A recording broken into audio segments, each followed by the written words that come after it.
AP ఎన్నికల్లో జగన్ ఓటమి ఖాయం.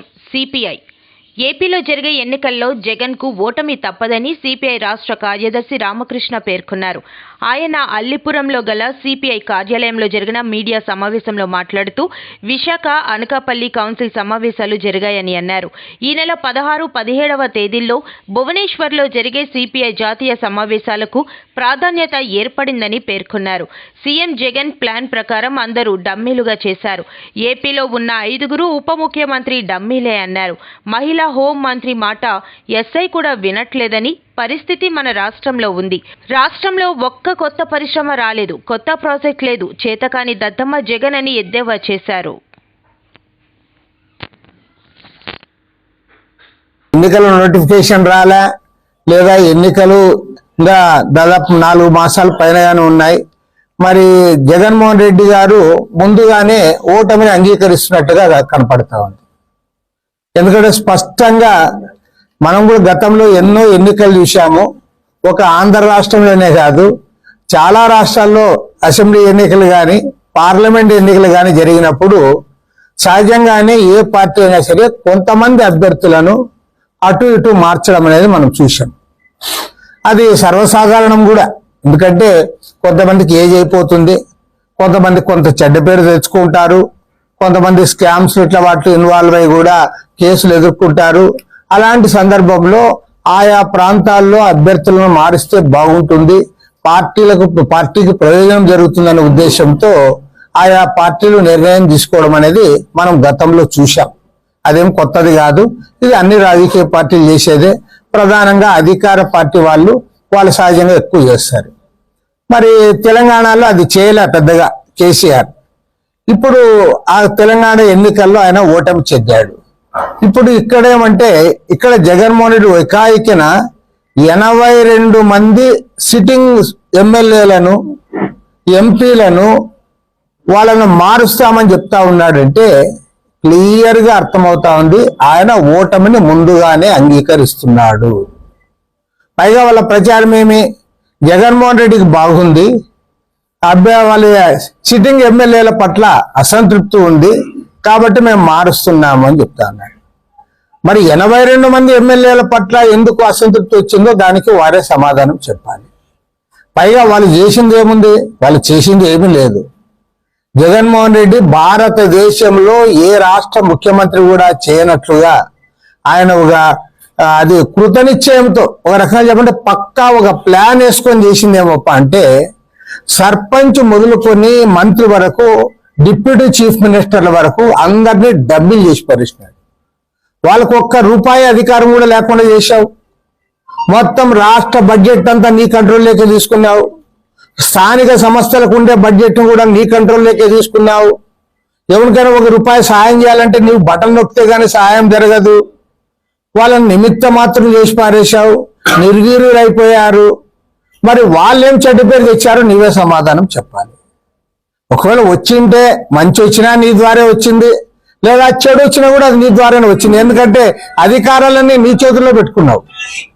ఎమ్మెల్యేలకి ఏం అధికారం ఉంది, ఎమ్మెల్యేలకి ఏం అధికారం లేదు. కనీసం రేషన్ కార్డు కావాలనుకునేవాడు కూడా ఎమ్మెల్యే ఇంటి దగ్గర పోయి నిలబడే పరిస్థితి లేదు, సర్పంచ్కి లేదు, మంత్రికి లేదు. పైగా 5 మంది ఉప ముఖ్యమంత్రులు పెట్టుకున్నావు. వాళ్ళెవరో పాపం ప్రజలకే తెలియదు, అంతా డమ్మీ ఉప ముఖ్యమంత్రులు. సాక్షాత్తు హోమ్ మినిస్టర్ ఒక మహిళకి ఇచ్చావు, ఆమె చెప్తే ఒక ఎస్ఐ కూడా మాటినడు. కాబట్టి మొత్తం అధికారాలు, సర్వాధికారాలు నీ చేతుల్లో పెట్టుకొని నీ ద్వారా ఇవాళ ప్రభుత్వానికి చెడ్డ పేరు వస్తే నీవు ఓ రోజు మొత్తం 82 మంది వీళ్ళే కారణమని చెప్పి వాళ్ళందరూ కూడా మారుస్తానని చెప్తా ఉన్నావు. పైగా తెలంగాణతో పోల్చుకుంటా ఉన్నావు. అవునన్నా కాలన్నా నేను కూడా అంగీకరిస్తా ఉన్నా. తెలంగాణలో కేసీఆర్ ఇరిగేషన్ ప్రాజెక్టుల పైన కాన్సన్ట్రేట్ చేశాడు కొంత, అదేవిధంగా కరెంట్ ఇచ్చాడు, హైదరాబాద్ డెవలప్ చేశాడు. అది అందరికీ కనపడతా ఉంది అక్కడ. అసలు మరి నీవేం చేసావు చెప్పమంటే నీ దగ్గర ఏం సమాధానం లేదు. నువ్వు కనీసం రోడ్డు గుంత పడితే ఆ గుంతలో ఇంత మట్టి కూడా వేయలే, రోడ్లన్నీ పాడైపోయినాయి, పరిశ్రమలు రాలే, ఒక కాలువ తవ్వలే, ఒక ప్రాజెక్టు కట్టాలా. ఎంత అధ్వానం మన రాష్ట్రంలో అంటే గుండ్లకమ్మ ప్రాజెక్టుకి 16 మాసాల క్రితం ఒక గేటు కొట్టుకొని పోతే నువ్వు ఆ గేటు పెట్టలేని ఒక అసమర్థుడు, నువ్వు ఒక చేతగాని దద్దమ్మ. ఆ గేటుకి అంతా ఎంత ఖర్చు అవుతుంది? 8 కోట్ల రూపాయలు. ఇప్పుడు ఇంకో గేటు కొట్టుకొని పోయింది. నువ్వు ఒక ప్రాజెక్టుకి గేటు కూడా పెట్టలేని స్థాయిలో నువ్వు పడిపోయినావు. నీ సొంత జిల్లా కడప జిల్లాలో అన్నమయ్య ప్రాజెక్టు కొట్టుకుని 39 మంది చనిపోయారు. ఇవాళ ఏ ఇంజనీర్ని అడిగినా చెప్తాడు అన్నమయ్య ప్రాజెక్టు కొట్టుకుపోవడానికి ప్రధానమైన కారణం ఏమంటే మెయింటెనెన్స్ కు నిధులు ఇవ్వకపోవడము.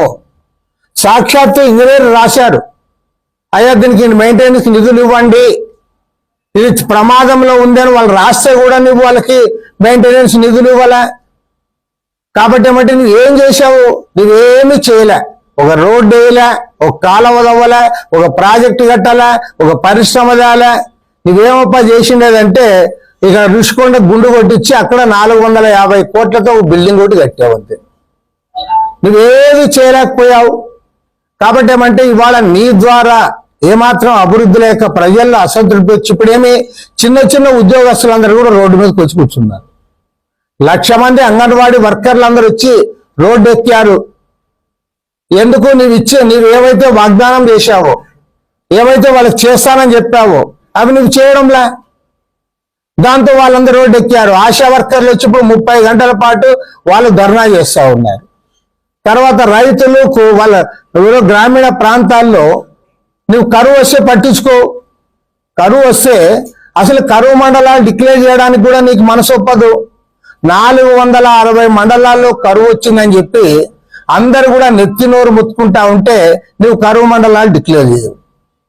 చివరికి ఏ పరిస్థితి వచ్చిందంటే నీ సొంత జిల్లా కడప జిల్లాలో నువ్వు 2 సార్లు పోయావు, కరువు మండలాలు డిక్లేర్ చేయలే, రైతులను పరామర్శ చేయలే.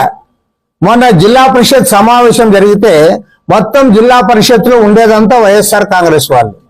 తెలుగుదేశం ఎమ్మెల్సీ తీర్మానం ప్రవేశపెడితే ఏకగ్రీవంగా పాస్ చేశారు. నీ సొంత జిల్లాలో అంత జిల్లా పరిషత్ అంతా నీ ఎమ్మెల్యేలు, జెడ్పీటీసీలు, ఎంపీపీలు అందరూ కూడా మీ వాళ్ళే ఉన్నారు. వాళ్ళందరూ ఏకగ్రీవంగా జిల్లాను కరువు ప్రాంతంగా ప్రకటించాలని చెప్పి తీర్మానం చేశారంటే మరి నీకేం సిగ్గవుతా ఉందో లేదో నాకైతే అర్థం కాలే. అదేవిధంగా తుఫాను వస్తే కూడా, తుఫాను చూడడానికి పోతే కూడా నీవేమి పోయి అలా ఒక స్టేజ్ కట్టించుకొని స్టేజ్ మీద నిలబడి చూస్తావు. రైతుల దగ్గరకు పోవు, పొలం లేక పోవు. చివరికి ఆ కట్ట చూపించింది ఎవరంటే అది ఇట్లా చెడిపోయింది పంట అని జాయింట్ కలెక్టర్ చూపిస్తా అన్నాడు ఆయన. జాయింట్ కలెక్టర్ నువ్వు అది